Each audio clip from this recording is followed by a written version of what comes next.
In this video, we want to take a look at the 2019 Design and Communication Graphics Higher Level Paper, Section C, Question C-1, Geologic Geometry or Earthworks.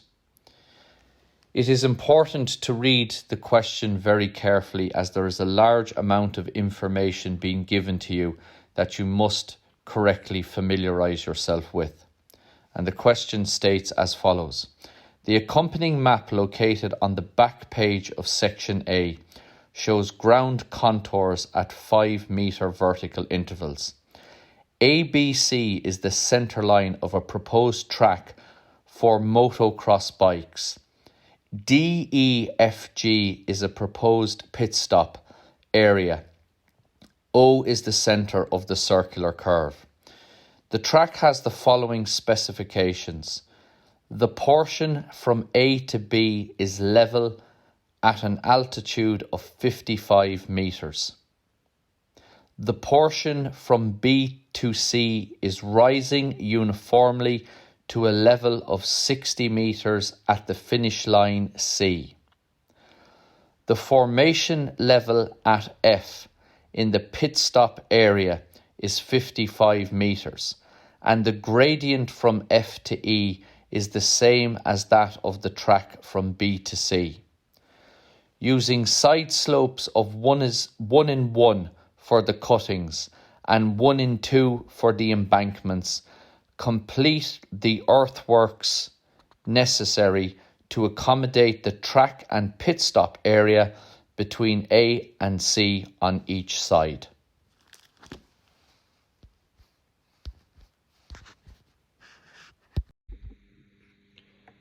So having a look at the solution of this question, which is the 2019 Earthworks question, higher level.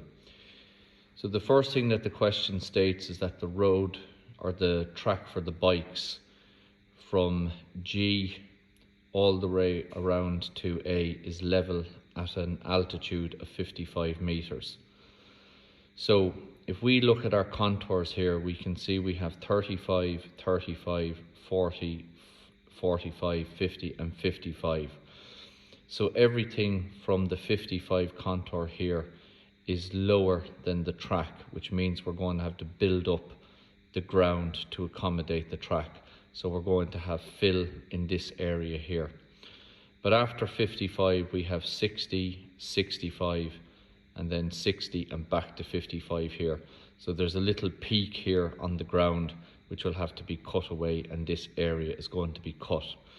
Now in the question it says that the side slope for the embankments is 1:2 and the side slope for cuttings is 1:1.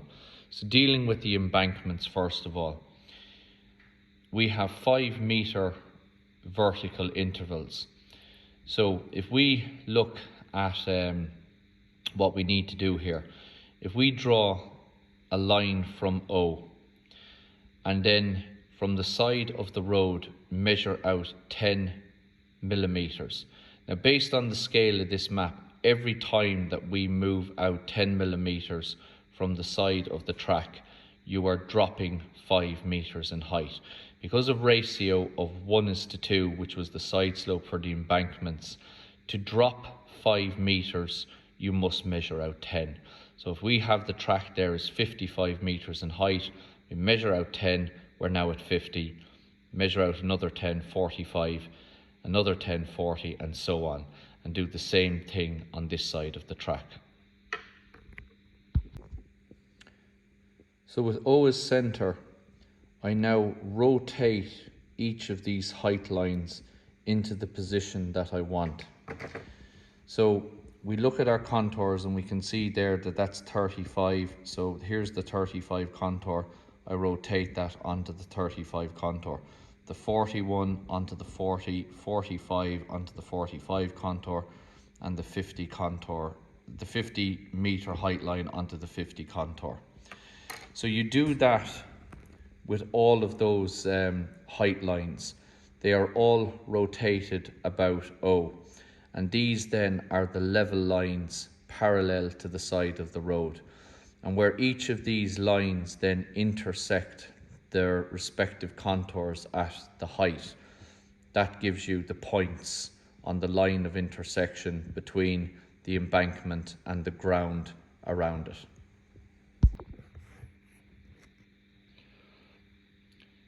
So where each of these lines marking the altitude of the earthworks intersect the contours which show the altitude of the ground. So here we have the 50-metre level line, and it intersects the 50-metre contour there. It gives us a point, 45, 40 and 35. Indicate those points and then connect them with a freehand line. The road then comes level with the ground at 55, because we're told here that the dirt track here for the bike circuit is level at 55.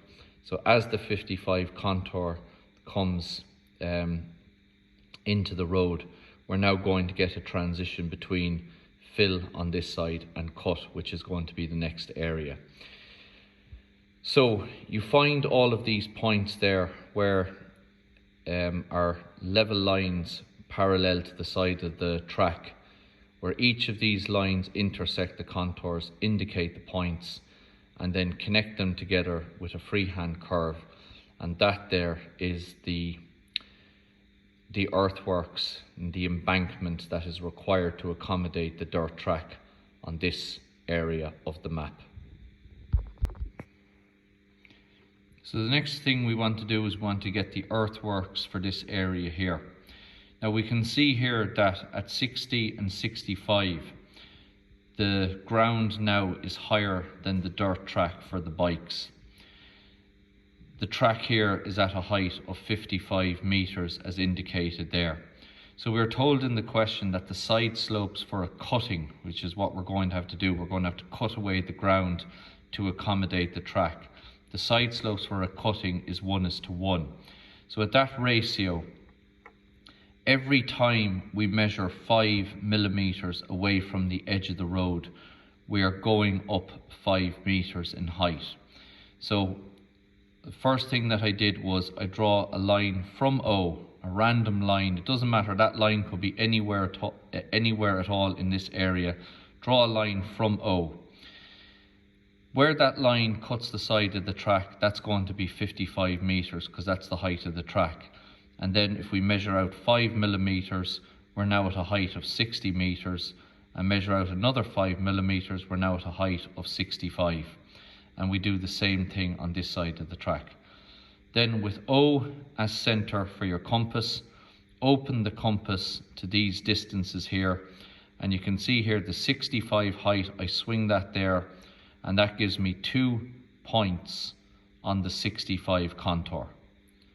Then I take the radius here to the 60 height line here, and that will give me a point there and a point there on the 60 contour. The same is done on the opposite side of the dirt track, giving me a point there and a point there on the 60 contour, and these 2 points on the 65 contour. And once I have those points found, I will now draw a freehand curve connecting all of those and coming back here into the road at this point here, and the same thing on this side of the track here. So we join those points together, and that gives us the earthworks for the cutting. And that then completes the earthworks for the level portion of the bike track. So moving on to the pit area here, this portion of the question. We are told in the question that from B to C, this is rising uniformly from B, which is at 55 metres, to C, which is at 60 metres. So if we look at the ground around us, we can see that all of the contours are lower than 60 metres. So this area here is all going to be fill. So if we remember our little phrase, cut low, fill high. The fill cone that we're going to use has to go at the high end of the road. And the ratio for an embankment, because we're going to fill this up, is 1:2.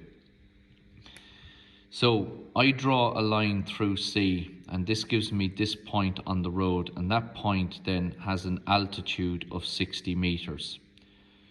With radius 10 on my compass, I draw this circle radius 10, this semicircle radius 10.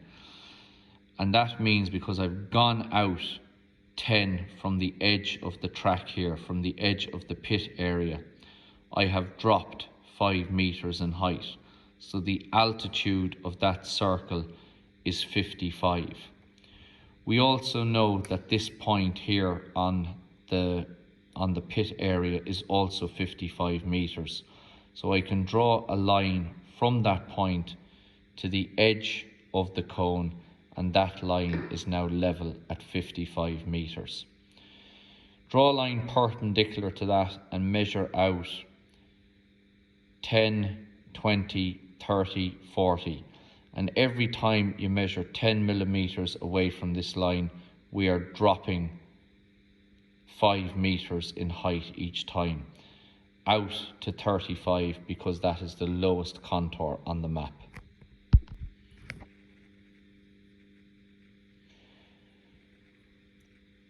So once we put in our fill cone here at the high end of the road, and as I said, this point here has an altitude of 60 meters, but the base is 55, and we draw that line back, and then we measure out 10, 10 and 10, and we're dropping 5 meters each time. Then you find out where these lines cut their contour. So there's the 50 contour, and it cuts the 50 contour at that point there, and this point here. 45 at that point there, and that point there, and so on. And once you have all of the points found, we connect them together with a freehand curve, completing the earthworks for the pit area on the southern side of the pit.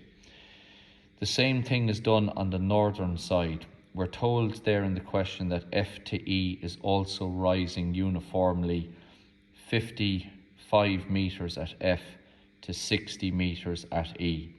So point to the compass on E, which is going to be 60 meters and a radius of 10. Radius 10, draw this base circle, which means that this has an altitude of 55. We have dropped 5 meters in height. And because F also has a height of 55, when we draw that line there between the two, that line is level at 55 meters.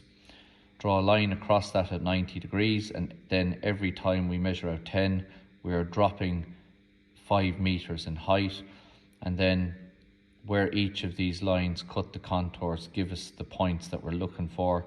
And E is at 60, and you can see there that that contour comes in, so that will give us a point there. So we draw our freehand curve from that point through all of those points, and that's the earthworks for the pit on the northern side.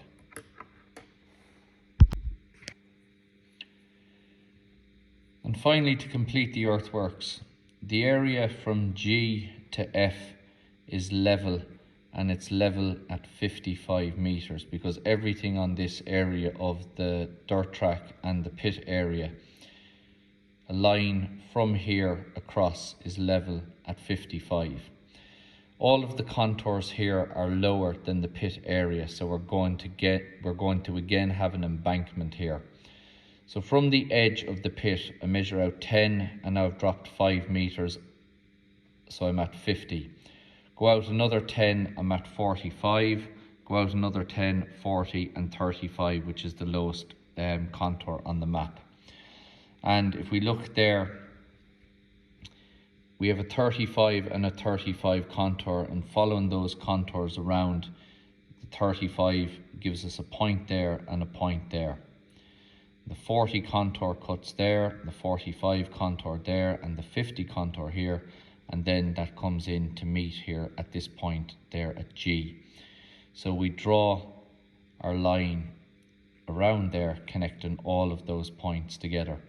Now just going back to this one, you can see the 35 contour, and I've had to extend that just to get the point here, because this curve then will curve around, and then those two curved areas of the road will meet, and then that gives us a line of intersection where the embankment for the northern side meets the bankment for the western side, and that gives us a line of intersection from the corner here down to this point. So that then completes the earthworks necessary to accommodate the dirt track and the pit area, and completes part 1 of the question. So moving on to the second part of the question, it says, on the map, P, Q and R are 3 points on the top surface of a stratum of ore. Q and R are at altitudes of 40 metres and 25 metres respectively. The stratum has a strike of north 54 degrees west as indicated by the given strike line S. Using the given X1, Y1 line already drawn on the map, determine the dip of the stratum. Find the altitude of the point P in the space provided at the top of the map. Draw the elevation of the triangular portion of the top surface of the stratum.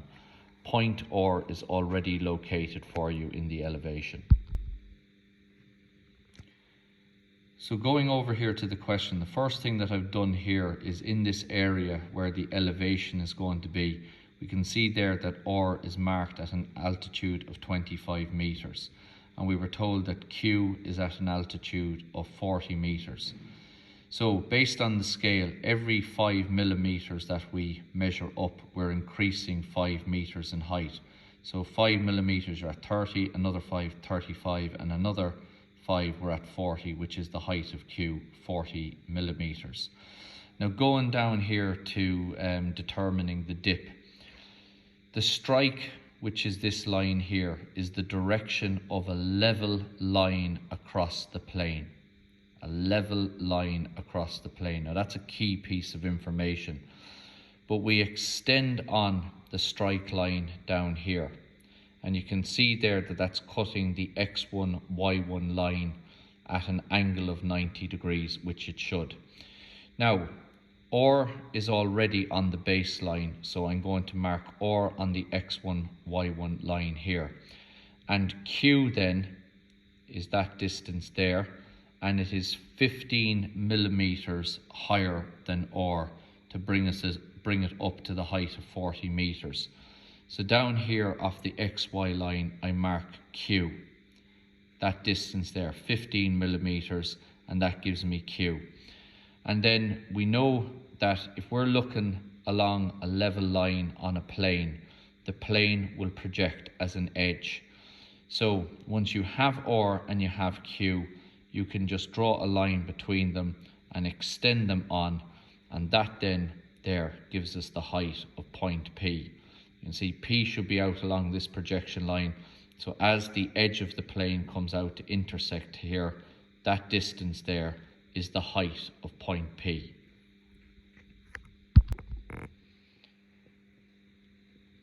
So using my compass, I take the height of point P here in the auxiliary elevation, and projecting point P from plan up into this new elevation, place the point of the compass there at the base, and I mark then point P in my new elevation, and that gives me the height of point P in the elevation here. Now we can check if we're right on this by using the following construction. So as a check to make sure you're right, the strike is the direction of a level line across this plane. So we have this plane in elevation Q, P, R, and a level line drawn from Q onto the line P, R gives us the strike. So if we go down here to the plan, and we can see here that this was the original line given to us in the question that tells us the strike line, and that's where it intersects the line PR. If we project that up into elevation, the level line coming from Q and this line coming from where the strike line cuts PR in plan, both of them should meet at PR, on the line PR, which they do. And that proves that everything that we've done is correct. So that then completes that part of the question. Finally, the last part of the question asks us to get the true angle between the strike line S and the line PR. This means we have to get the true shape of the plane Q or P. We have to get the true shape of the plane Q or P.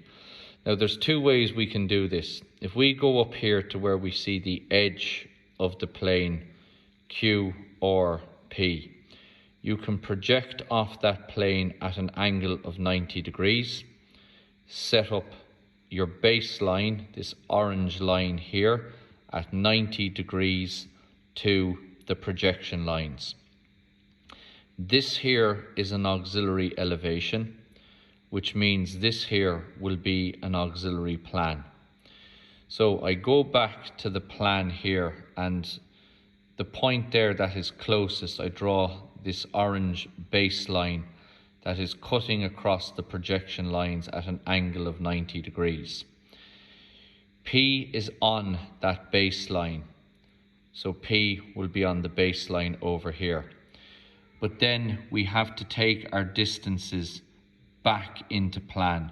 So that distance there from the orange baseline to R, I mark that distance there from the orange baseline to R. And then from the orange baseline to Q, I mark the distance from the orange baseline here, and that gives me Q up here.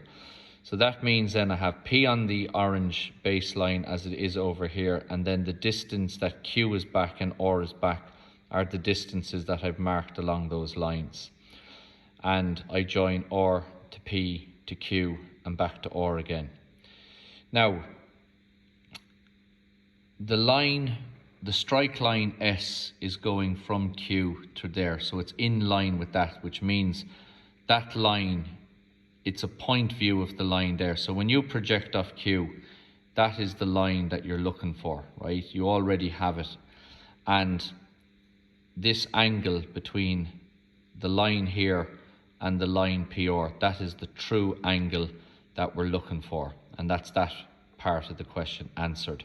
That's one way of doing it, by getting a true shape of the plane by projecting off the edge of the plane at an angle of 90 degrees.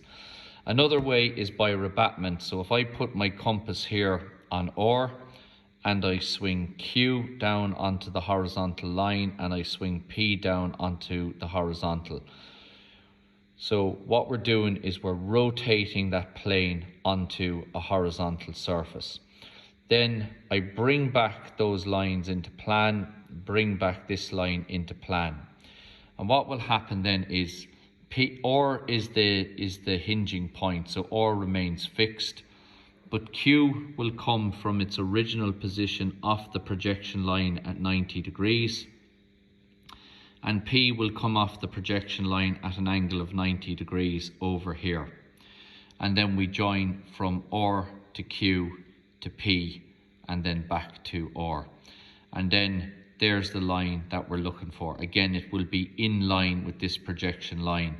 So the line going from Q down to here gives us the angle that we're looking for there, the true angle between the line the line RP and the strike line S, which is that one there.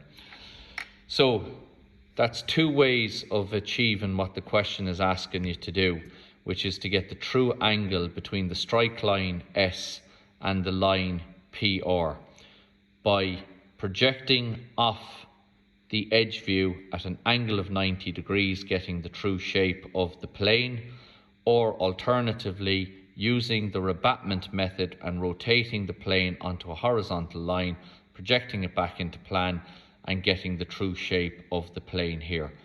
Doesn't matter which one you use, but you must get the true shape of the plane in order to see the true angle between this line and the plane and the line PR. So that completes the question, and all parts of the question are completed with all the earthworks there for the first part and then determining the dip angle, which is the first thing we were asked to do, determining the height of P by using that and extending that on to get the height here and applying it into the elevation, and then finally the last bit, having to get the true shape of the plane by either using projecting off at 90 degrees or using the rebatment method. Appreciate the attention. Thank you.